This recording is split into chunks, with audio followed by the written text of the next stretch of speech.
La Poche Bleue, une présentation de La Cage Chez Vous et d'AutoHebdo.net.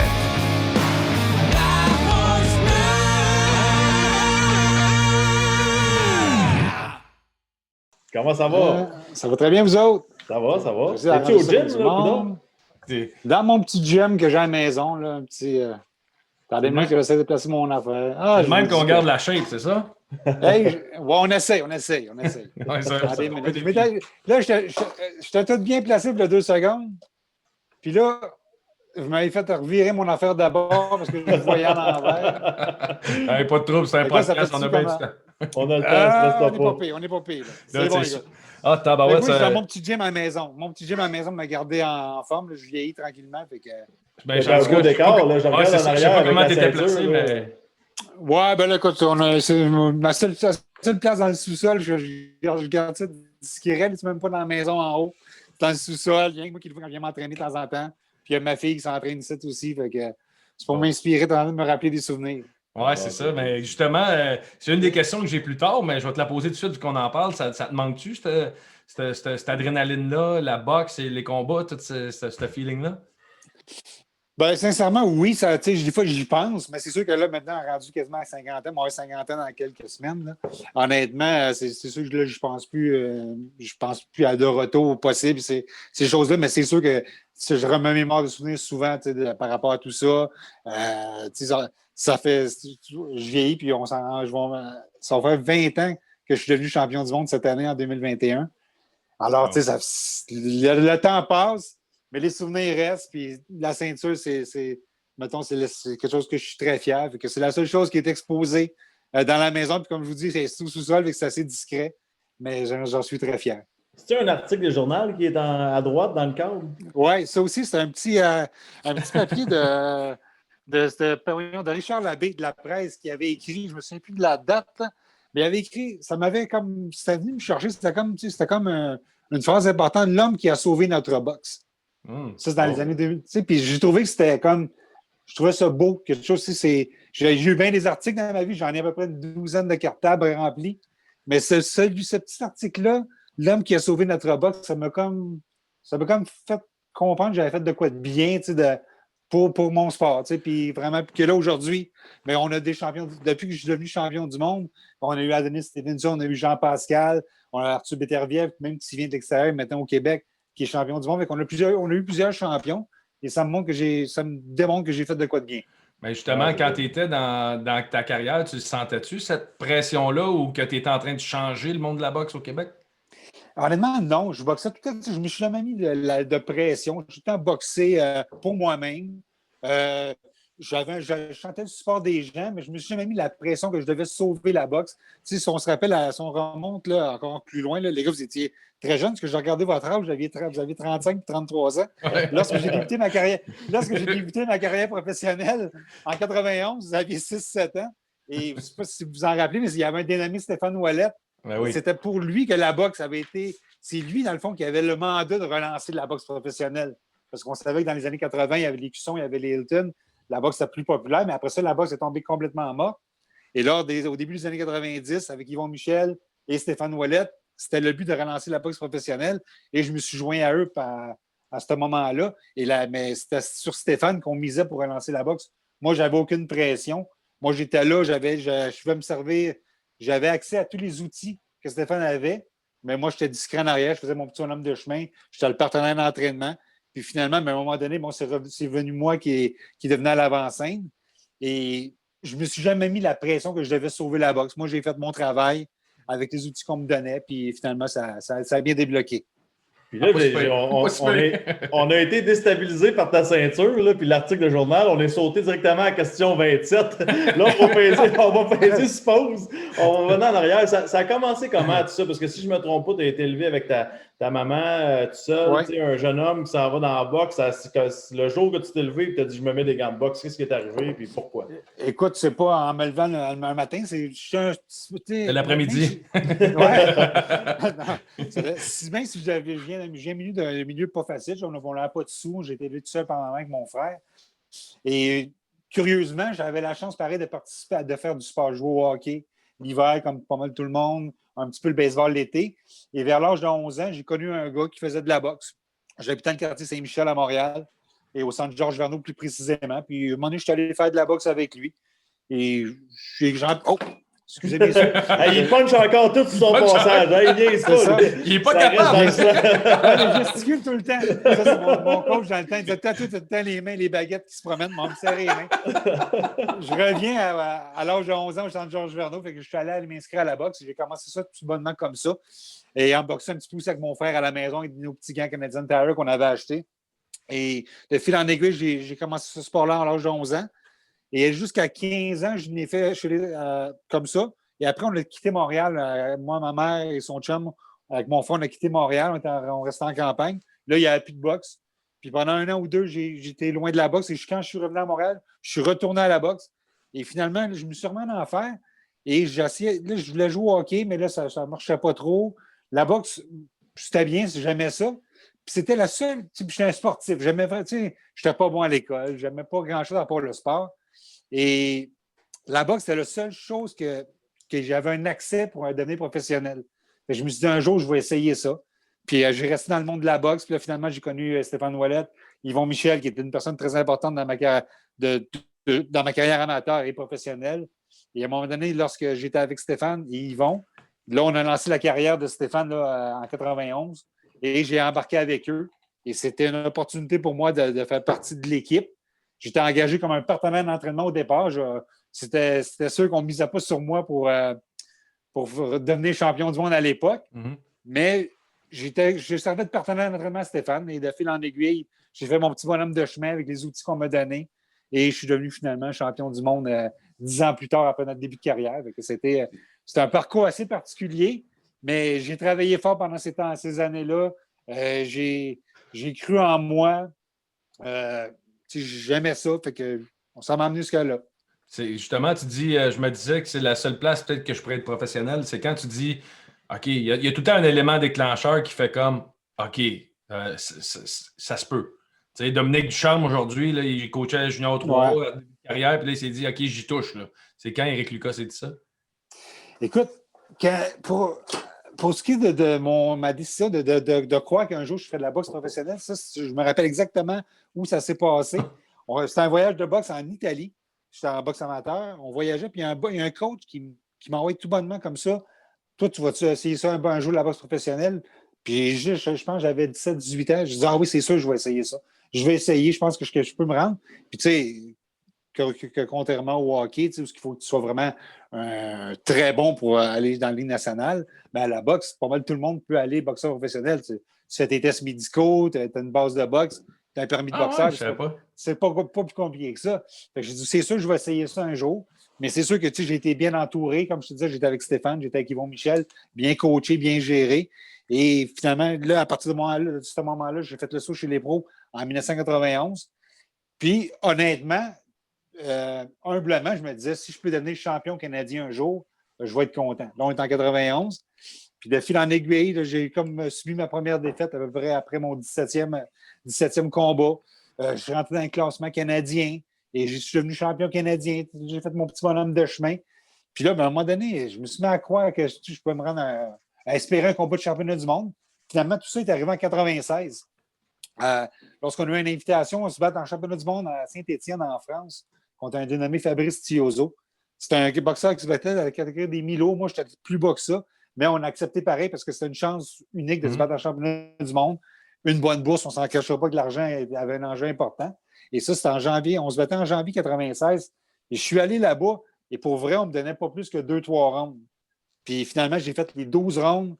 Le monde scandait mon nom à la fin du combat. C'était vraiment un rêve incroyable. Ouais, exactement. J'étais là-bas. J'avais mes coachs, ma femme qui était dans les estrades, rien que ça qu'il y avait pour moi. Le reste, c'était tout pour lui. Mais à la fin, le monde de la France scandait mon nom. J'ai toffé mes 12 rounds et je me suis fait un nom là. Et ça, c'était en janvier 96. Et quelques mois plus tard, en avril à peu près, on a reçu un coup de téléphone dans le gymnase. Et c'était un gérant de Roy Jones Jr. Je sais pas si vous connaissez Roy Jones Jr. sûrement. À l'époque, Roy Jones, en 1996, il était considéré le meilleur boxeur au monde, livre pour livre. Et on a reçu un appel de son gérant qui nous offre un combat contre lui en juin. Je viens de me battre en janvier. J'étais un nobody là, Avant janvier 96, j'étais un nobody de là-bas. Je suis champion canadien, je suis classé mondialement 12e, 10e dans ce coin-là, mais je ne suis pas une vedette de la boxe, puis je ne suis pas un dangereux. Mais je suis un gars qui a un bon menton, puis qui est capable de toffer bien des rondes, puis qui est résistant. Souvent, qui donne un show, puis souvent, les champions, on sait qu'en boxe, si vous ne savez pas, on va vous le compter. C'est quand les champions. Nous autres, on dure juste un round d'habitude, qu'on ne connaît rien à boxe. Quand on est champion du monde, souvent, tu peux choisir, tu as des défenses obligatoires une fois par année, mais le reste du temps, tu peux choisir tes adversaires dans le classement. Et dans les 2 occasions, c'est ce qui est arrivé. En France, on m'a choisi parce que j'étais classé et on m'a emmené vers Tiozo. On pensait faire 2-3 rondes avec moi. Finalement, j'en ai fait 12 et je me suis fait un nom, tellement fait un bon nom que, comme je vous disais, on a eu l'appel du clan de Roy Jones Jr., qui était à l'époque le meilleur boxeur au monde, livre pour livre sur la planète. Là. Pas juste champion du monde des super moyens, il était le meilleur, considéré de tous les boxeurs. Et on a reçu un offre, puis je vais toujours me rappeler, Yvon Michel, c'était au mois d'avril, il dit je viens de recevoir un appel, un offre de combat contre Roy Jones Jr. Moi, je capote, une bourse de 100 000 $ américains. Moi, je dis oui tout de suite, mais là, Yvon, il me regarde et il dit pense à ça, va-t'en chez vous, puis dis-moi pourquoi on accepterait ce combat-là. Je prends une petite gorgée, puisque en passant, les gars, c'est pas.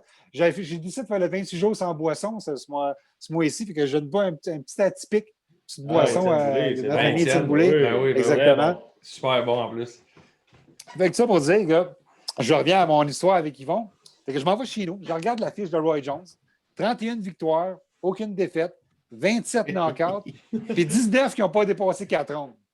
Fait que le lendemain, je reviens au gymnase, je dis à Yvon, écoute, la raison pourquoi je te dis qu'on devrait accepter, c'est qu'il y a une fiche de 30, comme la fiche que je viens de vous donner, mais je dis, je ne peux pas faire pire que les autres. Si je dépasse le 4, je fais déjà mieux. Si je me rends au bout, on m'aurait fait un exploit. Puis, je pense que on va se préparer, puis en conséquence, puis on va y aller. Fait que finalement, on se fait une préparation. Ils vont dire parfait, on y va. On embarque là-dedans. Une super préparation. Écoute, pour ce combat-là, une anecdote comme ça, Yvon est entraîneur de l'équipe nationale à l'époque en même temps pour la boxe olympique. Puis il y a un tournoi au mois de mai au niveau international avec Jean-François Bergeron qui se bat sur l'équipe nationale. Puis il y a un tournoi à Cuba. Il était gros, lui, hein? Un poids lourd, un grand poids lourd. Fait que finalement, pour ma préparation de ce combat-là contre Roy Jones, je m'en vais à Camagüey, à Cuba, où c'est la mecque des boxeurs. Il y a des boxeurs cubains, c'est réputé, c'est reconnu. On s'en va là-bas en plein mois de mai faire un camp d'entraînement. Pendant qu'Yvon dirige l'équipe nationale là-bas, et je m'entraîne avec des Cubains, des boxeurs de talent. Et en plus, on les paye pour faire du sparring avec moi en US.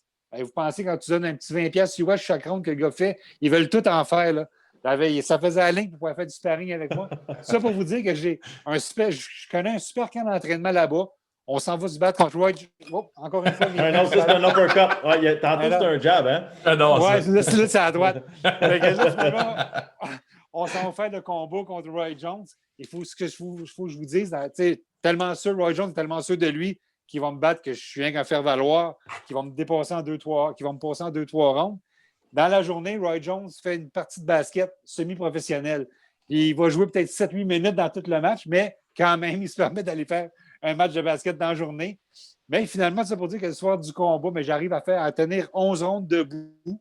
Et c'est le médecin qui m'a arrêté après le 11e round parce que j'avais une bonne coupure. Mais j'avais quand même tenu mon bout 11 rounds contre Roy Jones Jr., qui était à l'époque, comme je vous ai dit, le meilleur boxeur au monde livre pour livre. Alors, qu'est-ce qui se passe après ça, Eric? Il y a un gars comme Roy Jones après le combat. Il va-tu te parler dans le vestiaire? Y a-tu une communication ou c'est vraiment on s'en va de nos. Chacun notre. J'ai mon anglais n'a jamais été très bon. Fait que même s'il m'aurait parlé, on n'aurait pas pu choisir beaucoup, mais il m'a juste félicité. Puis je pense qu'il m'a respecté par la suite. Après ce combat-là, j'ai eu des invitations 2 fois à ses camps d'entraînement comme partenaire d'entraînement. Ah ouais? Parce que justement, j'étais un gars qui, j'ai comme pu l'aider dans 2 préparations de combat. Mais question niaiseuse, tantôt, tu n'as pas été gêné de nous parler du 100 000 $ de la bourse, là, mais quand on t'appelle pour être sparring partner de même, est-ce qu'il y a un montant intéressant quand même? Tu sais, quand c'est Roy Jones Jr. qui est un big gun? Là? Si je me rappelle bien, on était payé, je pense que c'était 500 ou 700 $ US par jour d'entraînement. Ah, c'est bon. C'est quand même bien payé pour une journée. Une journée, il faut que tu dises que de sparring, normalement, un gars comme Roy Jones de 3-4 sparring partners, fait que, tu vas peut-être faire un round, 2 rounds, 3 rounds.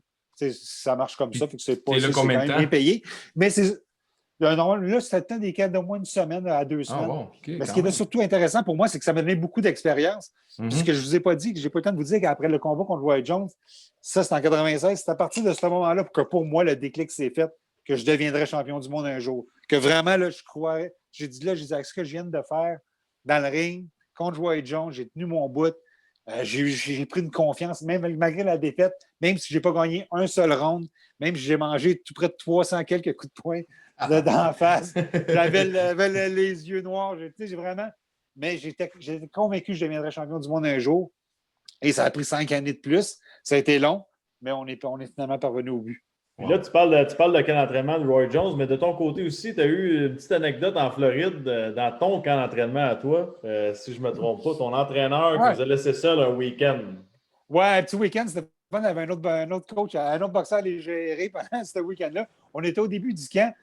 Puis, écoute, on fait, camp d'entraînement, c'est pour se mettre en shape, on fait attention à tout et on est vraiment discipliné. Mais vu que mon coach était parti, j'étais tout seul avec un de mes partenaires d'entraînement, mon coach de préparateur physique. On s'était permis une petite sortie à South Beach, un beau petit restaurant. On était en Floride en plus pour ce camp d'entraînement-là. On s'est payé une petite sortie. Écoute, on n'a pas fait les fous, mais juste ça pour dire qu'on allait se promener, faire un petit tour au restaurant, petite bouteille de vin, je l'avoue. C'est rien, mais on était au début du camp. Fait que c'était pas trop pire, mais c'était pas. On n'a pas trop abusé, mais je t'avoue qu'on a profité du fait que le chef était parti. C'est ça, hein, quand on ne check pas le. C'est bon ça. C'était qui? Les gars, j'avoue, mais Vas-y. Non, vas-y. Laisse-les aller, Guillaume. Moi, non, vas-y. Pas fini la bouteille de vin. Non, ça n'a pas été plus loin que ça. Je vous dis, il y a été une bouteille de vin, un bon souper. Mais tu sais, c'est quelque chose que j'aurais peut-être pas fait normalement. Mais là, Steph est parti. On a profité. Mais tu sais, les camps d'entraînement, c'est fait pour mettre le focus sur vraiment l'entraînement. Ouais. Mais comme je vous dis, je me répète, on était au début du camp. On fait ça plus relax. On a profité un petit peu. Mais c'était pas grand-chose. C'était qui en grandissant ton idole? C'était qui le gars que tu regardais et qui t'impressionnait? Quand j'étais jeune, je me rappelle des années 85, 86, 87, il y avait Matthew Hilton qui est devenu champion du monde en 87, qui m'impressionnait beaucoup. Matthew, qui était le cogneur de la famille Hilton. On a connu Davey, le technicien. C'était un cogneur aussi, mais Matthew, c'était une force de la nature. Et il était devenu champion du monde en 87. Alors, ça a été comme un de mes idoles, un gars qui m'a inspiré aussi au niveau du Québec. Et à l'époque aussi, il y avait Sugar Ray Leonard, qui était vraiment un boxeur exceptionnel, qui a demandé, comme je vous parlais tantôt, de Roy Jones. Roy Jones est devenu un peu le Sugar Ray Leonard encore amélioré plusieurs années plus tard. Mais ces deux boxeurs-là m'ont beaucoup inspiré quand j'étais jeune. On parle souvent des camps d'entraînement, puis ça semble une routine pour vous autres, mais c'est quoi vraiment un camp d'entraînement? C'est quoi la routine à chaque jour? Le vidéo, l'entraînement, les discussions? Ben écoute, c'est de un, on boxe à 7 jours sur 7. On s'entraîne normalement 6 jours, on prend une journée de congé. Il y a des journées que c'est 2-3 entraînements, des journées de vidéo. On focus vraiment sur la boxe, la nourriture aussi, parce que vous savez qu'on a beaucoup de pertes de poids souvent pendant ces temps-là, mais c'est là qu'on entreprend aussi des fois je ne vais pas appeler ça la diète, mais on mange bien, on fait attention, puis on réduit notre poids tranquillement. Moi, dans nos cas de camp d'entraînement, nous, on était vraiment suivis. On partait toujours en équipe, la nutritionniste, les coachs, le préparateur physique, le psychologue sportif qui nous a fait son tour de temps en temps. Alors, c'est vraiment le focus complet. Puis je pense que vraiment, pour moi, ça a toujours été une grande importance de faire ces camps-là. Il y a des boxeurs, je sais, qui n'aiment pas bien ça, qui préfèrent rester à la maison proche. Mais moi, je pense de me retirer, d'aller à l'extérieur, de sortir du quotidien. C'est vraiment pour moi le plus important. Et tu sais, la place importe peu. Tantôt, je vous parlais de la Floride. Ça fait jet set, ça fait hot. On se fait des grosses maisons en Floride avec la piscine. On était bien installés. On allait à la beach quand c'était le temps. Mais aussi, moi, il y a une place que j'aimais beaucoup faire dans camp d'entraînement. C'est tout près de Montréal, à Altona, juste l'autre bord des lignes, tout près de Plattsburgh. On avait notre coach, notre cutman qu'on appelle dans le jargon en boxe, celui qui s'occupait des coupeurs. Il avait fait un genre de gymnase dans sa maison de campagne, juste au bord des lignes. Puis c'était vraiment là, dans un rang de campagne. Là, il n'y avait absolument rien aux sorties. Quand on allait faire nos camps d'entraînement-là, c'était ma meilleure place où je pouvais plus me concentrer, vraiment focus. Les gens, il y avait une maison. Moi, souvent, je me faisais descendre une roulotte. Je vais tout seul dans ma roulotte. Puis je focusais vraiment dans mes affaires. Puis vraiment, c'était comment le vide total. Puis pour te montrer comment il n'y avait rien à faire. Mais quand je faisais une sortie là-bas, c'est que je m'en allais au centre de chat à Plattsburgh pour emmener toute la journée, quelques heures. Ça, c'était ma sortie. Mais sinon, tu étais focus dans le camp. On mangeait tout le monde ensemble. On parlait boxe. On peaufinait les stratégies. Écoute, quand je suis devenu champion du monde, c'était là qu'on a fait notre camp d'entraînement. Et on a tellement travaillé, vraiment sur des choses précises. Puis le focus était juste mis sur le combat. Il n'y avait rien d'autre. Mais il n'y a pas un moment donné où ce que ça devient justement que tu réfléchis trop à ça? Tu sais, oui, il y a de la visualisation, de la préparation, mais là, quand tu es 6 semaines à juste box, à un moment donné, ça ne peut pas devenir fatigant? Ça peut le devenir pour certains. Dans mon cas, c'était ce que j'aimais. Puis, tu sais, on était capable aussi de passer à autre chose. Tu sais, oui, on était dans l'entraînement 2-3 fois par jour, du vidéo, mais on avait du temps de libre à se jaser, puis à se conter des histoires, puis à se lire des. Je te raconte une anecdote. J'aimais beaucoup lire le Photopolis dans le temps, le Allopolis, Photopolis. Et vous autres, vous n'avez peut-être pas connu ça. Je ne sais pas si ça existe encore. Je me rappelle l'avoir vu au dépanneur. Oui, c'est ça. Parce il y avait une section avec des histoires un peu coquines, on va appeler ça de même. Puis des fois, on se faisait un tour de table, puis chaque personne lisait une petite histoire, puis on se détendait avec ce qu'on pouvait, mais on avait du fun. On trouvait le moyen de s'amuser, mais de travailler en même temps à focus. C'est quand tu dis on faisait du vidéo, on fait des entraînements, ces choses-là, y a-tu une fois où ce que tu as vraiment dit OK, c'est ça sa faiblesse, puis vous l'avez trouvé en vidéo, tu sais, que tu as dit c'est vraiment là, je l'attaque, ce gars-là? Ça, tu amènes un bon point. Dans mon camp d'entraînement pour le combat quand je suis devenu champion du monde contre Glenn Catley, Stéphane était très bon pour détecter des failles chez l'adversaire. Et Catley avait un mouvement répétitif qu'il faisait toujours. Il baissait toujours, il boxait, et sa main gauche faisait tout le temps comme un genre de petit cercle. Il descendait toujours sa main. Et Stéphane m'avait dit, Éric, on va le pincer avec une droite par-dessus, mais une droite pas en direct qui ne verra pas venir. On va envoyer une loupe par-dessus, ça va passer par-dessus sa main. Et je me rappellerai toujours quand Stéphane m'avait dit comment il voyait ça.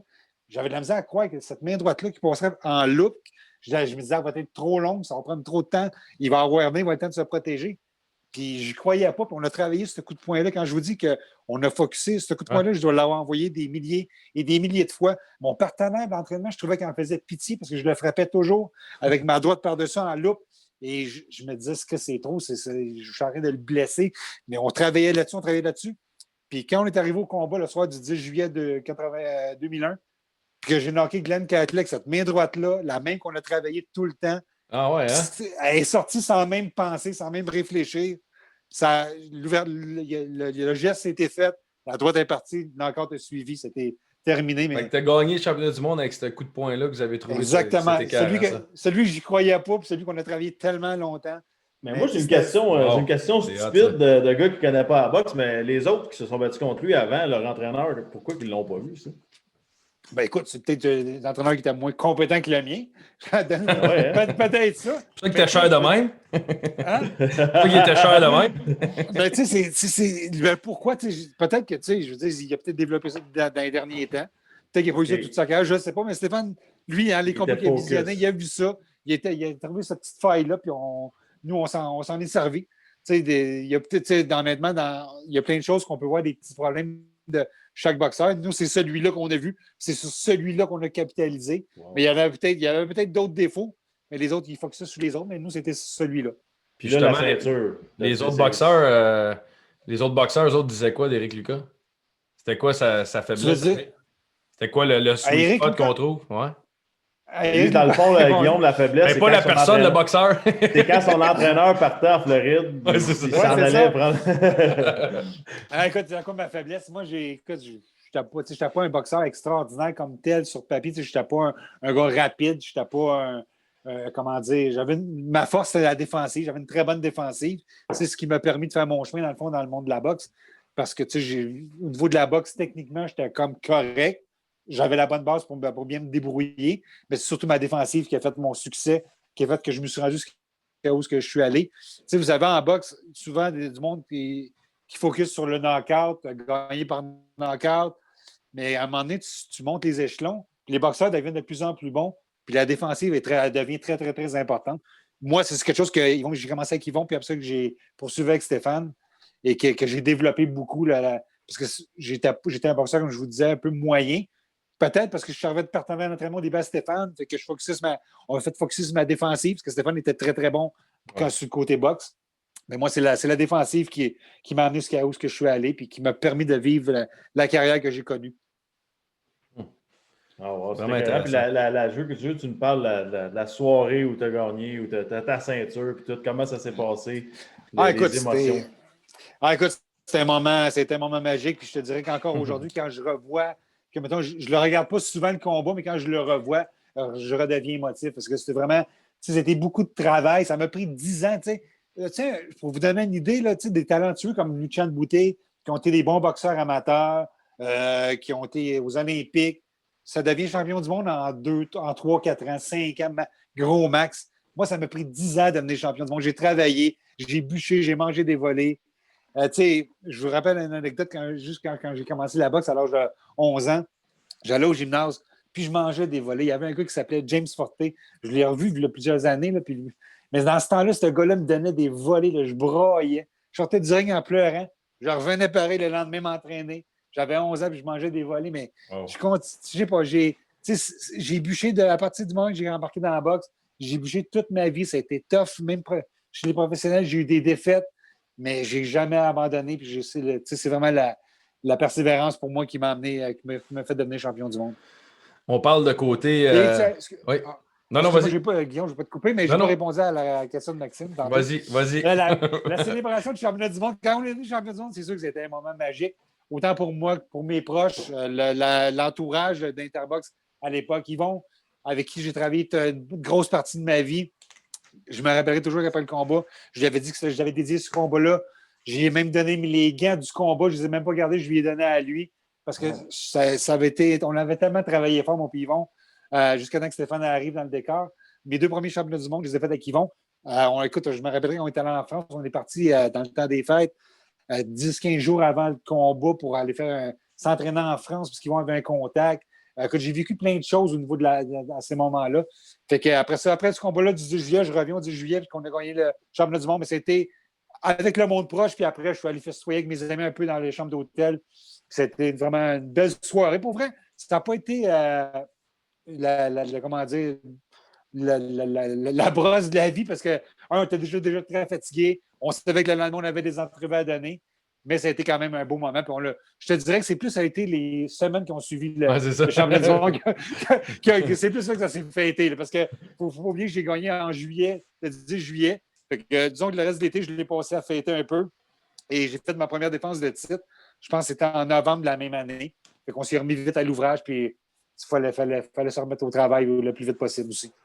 Avant de te laisser aller, là, on parle de persévérance, de moments incroyables. On n'a pas le choix. On ne peut pas avoir Éric Lucas et pas parler du vol Marcus Bayer. On n'a pas le choix d'aller là. C'est ce qui marque, c'est ce qui salit ce sport-là certaines fois. C'est justement ça, là, des décisions qui sont rendues qui n'ont aucun sens. Mais comment toi, tu étais, comment tu t'es senti? Je veux que tu nous parles de cet événement-là qui, dans ta carrière, où tu en étais et tout ça. Là. C'est sûr que c'est un événement qui a changé toute la donne, tout le reste de ma carrière parce que, tu sais, c'était ma 5e défense, c'était ma 4e défense de titre. Et ça, c'était notre combat obligatoire qu'on devait affronter Bayer, c'était obligatoire dans nos affaires. Et vraiment, de s'avoir fait voler ce titre-là, ça a été comme le début. J'ai envie de te dire le début de la fin de ma carrière. Il n'y a plus rien qui était pareil par la suite. On a subi la défaite. Après ce combat-là, écoute, c'est sûr que là, on a le moral à terre, je te dirais, je me suis ouvert quand même assez vite. Je veux dire, après le combat, on a broyé, j'ai broyé tout l'après-combat, le soir, en revenant à l'hôtel. Il y avait beaucoup de Québécois qui étaient descendus pour ce combat-là. Écoute, j'avais été très émotif lorsqu'on m'avait accueilli à l'hôtel. Après ça, j'étais monté à l'hôtel, dans ma chambre avec ma femme, puis un de mes bons amis. Et on était assis tous les trois et tout le monde était en bas au bar. Puis, tu sais, là, à un moment donné, j'ai dit, OK, c'est assez, on passe à autre chose. Là. On ne peut rien changer à la décision. On redescend en bas, on est allé revoir le monde. Puis là, on a comme parti sur le party avec le monde. Je t'avoue que ce soir-là, contrairement à quand on est devenu champion, on n'a pas viré une grosse brosse. Là, on a viré une bonne. Une solide. Fait que, même si le lendemain, on avait des rencontres avec les médias, sais, ce combat-là était présenté à TVA live. Et le lendemain, on avait un point de presse, je pense, autour de 11h midi, en direct encore à TVA. Et on avait réussi à s'en remettre pareil, là, parce qu'on récupère assez vite. On était jeunes à l'époque. Mais disons que ça avait été une grosse soirée. Mais c'est sûr qu'à partir de là, tout a changé. Là, on est revenu au Québec. On a voulu avoir un combat revanche. On n'était pas capable d'en avoir un. J'ai pris un combat comme, mettons, de préparation. Je suis allé me battre blessé. J'ai perdu. Après ça, on a encore essayé d'avoir un combat revanche. On n'a jamais eu notre combat revanche contre Marcus Bayer. Je te dirais, Guillaume, dans tout ça, dans toute cette histoire-là, et Maxime, la plus grande déception, je pense que je peux retirer de ce combat-là, c'est de jamais avoir eu la chance de me rabattre contre lui. On ne m'a jamais donné la chance de revoir. On m'a volé la ceinture. Ils savent qu'ils nous l'ont volé. Il n'y a aucun doute. Ce combat-là, j'ai beau le regarder. Sur les 12 rondes, moi, j'arrivais à 7-5, à 8-2, je pense à 8-4 pour moi. Et dans le meilleur du monde, je gagnais 7-5, mais jamais je perdais le combat. Et ils ne nous ont jamais donné de revanche. Et ça, c'est ma plus grande déception. Ça a été quoi, les scorecards? Écoute, c'était 2-1 pour les juges. C'était assez tête. Là. Je vais dire 115, 112. 115, c'était toutes des petites affaires comme ça. Mais écoute, Puis tu sais, je vais toujours me rappeler là, dans le combat, nous, tu sais, quand on fait un combat, notre coach, si on est en arrière, il va te dire, Eric, tu es en arrière, mets de la pression, mets-y de... Et dans le combat, jamais, à aucun moment, Stéphane me dit, Eric, on est en arrière, il faut t'en mettre un peu plus. On est en contrôle. Pour nous, on contrôlait le combat. Et quand il est arrivé le 12e round, Stéphane m'avait dit avant de partir pour le 12e, il a dit, prépare-toi, il va probablement se lancer sur toi. Il n'y a pas le choix. Mais c'était le contraire. Il est parti à danser, s'est promené, il n'a jamais attaqué. Et là, à partir de ce moment-là, moi, je me posais des petites questions, mais mon coach en posait encore bien plus. Puis là, on a vu après ça le résultat, qu'est-ce qui est sorti de là, on a perdu. Et c'était, comme je te disais tantôt, là, un peu le début de la fin de ma carrière, parce que après ça, on a pris un mauvais choix de combat, blessure, on perd. Puis après ça, on essaie de s'en remettre. Puis c'est ça. Ça a été une grosse... Ça a changé beaucoup de choses, parce que, tu sais, c'est arrêté une victoire... C'est décourageant. Tu poursuis ta carrière, tu es supposé t'en aller pour une autre défense de titre par la suite. Peut-être une possibilité d'unification des titres. Il y avait des belles choses qui s'en venaient après ça. Malheureusement, ça a fini. Mais pourquoi ça n'a jamais arrivé qu'il y ait un autre combat? Lui, d'une certaine façon, il n'était pas, pour son image, au moins, il n'était pas obligé de le refaire. Écoute, pour son image, il aurait dû le faire, mais eux autres, tu sais, la boxe, c'est une business aussi. Quand tu as la ceinture, tu t'arranges pour la garder, puis tu peux faire des bonnes affaires. Lui, dans le fond, ce qu'il a fait, c'est qu'il a gardé la ceinture le plus possible. Et il est allé pour la grosse shot quelques années plus tard, 1 an ou 2 plus tard, je pense, pour se battre contre Michael Kessler, qui s'est fait knocker par Kessler dans quelques rounds. Là. Fait que, tu sais, vraiment, lui, il a monnayé sa ceinture, puis qu'il ne voulait rien savoir de se rebattre avec moi pour prendre la chance de la reperdre. Fait que, tu sais, puis il n'y avait pas non plus, comme c'était un combat obligatoire, il n'y avait pas d'obligation de donner le combat revanche. Quand tu as des fois, quand tu choisis l'adversaire, si tu perds, mettons, je te donne un exemple, à ma première défense, non, c'était une défense obligatoire. Ma deuxième défense, on a choisi un adversaire. S'il m'aurait battu, ce gars-là était obligé de me donner une revanche. Mais dans le cas de Marcus Bayer, c'était une défense obligatoire et il n'y avait pas de clause de combat revanche. Il n'était pas obligé et on ne l'a jamais eu. Ça n'a pas de sens. Malheureusement, c'était la fin. Ouais, c'était assez. Ouais, je veux même pas me mettre à ta place. On voit dernièrement une mode. Tu parles de Roy Jones Jr., ça m'amène à justement un sujet. Tu sais, on voit les stage fights ou les combats d'un gars qui est un YouTuber contre un vrai boxeur ou un gars de la NBA qui va contre un vrai boxeur, où on a vu Mike Tyson, Roy Jones Jr. Qu'est-ce que tu penses de ces combats-là? C'est complètement stupide, là. Moi, honnêtement, je ne suis pas pour ça comme tel. Je pense que c'est plus c'est de la business, les gars. Aujourd'hui, c'est tellement facile de vendre des événements sur le web, sur le show. Les gars, ils génèrent de beaucoup d'argent. Mais honnêtement, je ne suis pas pour ça. Moi, je ne le ferais pas. Quand Roy Jones et Tyson l'ont fait, c'est sûr que c'était business. Tyson, c'est quoi, 51 ans? Il semblait dangereux, mais je ne sais pas s'il aurait pu avoir des blessures. Je pense que la boxe, c'est un sport, on l'a souvent entendu, c'est pas un jeu. On se frappe, il y a des risques.